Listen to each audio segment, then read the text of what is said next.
Being able to watch myself coach or watch myself teach and then be able to provide myself with immediate feedback. It's been years since I graduated college, and I actually have had the opportunity to see myself teach in a classroom again.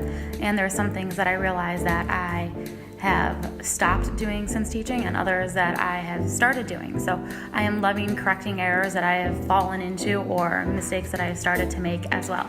I feel that practicing videotaping and reflecting has been transformative in my As a result of DIY coaching, I'm videotaping myself more often, and I'm actually watching the video instead of, because I have more of a purpose for why I want to watch the video. Previous to DIY coaching, I videotape and then not watch it, and I think that this is helpful because I have more of a focus for what I'm doing. I feel that now when I videotape, I can't wait to see how I did. I have a very strong desire to see how my teaching was and what I actually did. I feel that even though I may not have someone coaching me, like someone coming in and actually telling me what to do, but like even though I'm watching it, I'm able to regularly kind of self-assess what I need to do. And essentially I'm like observing myself and giving myself feedback. DIY coaching has really helped me shift from just trying to cram information into my students' heads, and it's helped me release a little bit of control. That's been difficult for me because I really like having things planned out in advance. Just having every detail planned out to the T, but I do think it's really important for students to have a chance to ask questions and direct their own learning. So I've been focusing on that with the asking question.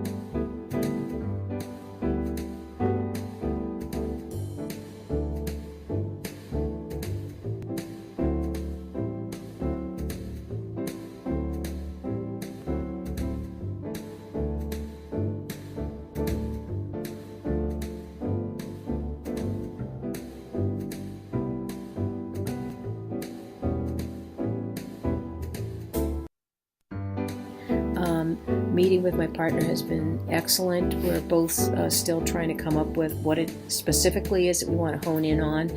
And even if we're floundering a little bit with that at times, both trying to figure it out, we've learned from each other's videos. And, it's always a wonderful opportunity to be able to look at what somebody else does in the classroom. And you can pick up some really amazing things. It allows you to reflect on your own practice or maybe something that you want to try to emulate. This first half has really just been about figuring out how to build a practice of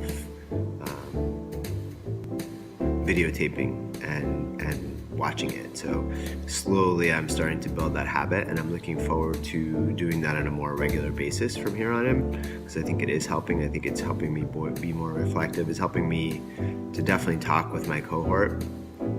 They've been giving me lots of ideas about things to try. I'm very excited about students pushing through problems and hanging in there rather than quitting. I'm really excited about learning how to be a stronger coach because I don't think that's something I'm very good at. So I want to get better at that. I want to have that growth mindset about being a coach. I'm excited about getting to know my partner and looking at her practice, helping her with her practice, as well as getting my partner to help me with my practice.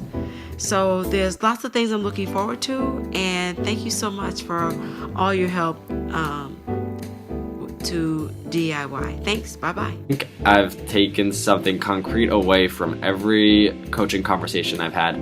Many times I thought the video I recorded was boring and didn't have a whole lot to learn from, but yet we still had a 30-minute conversation that was full of insight into my instruction. Our first conversation this year was very successful, and I am looking forward to several more.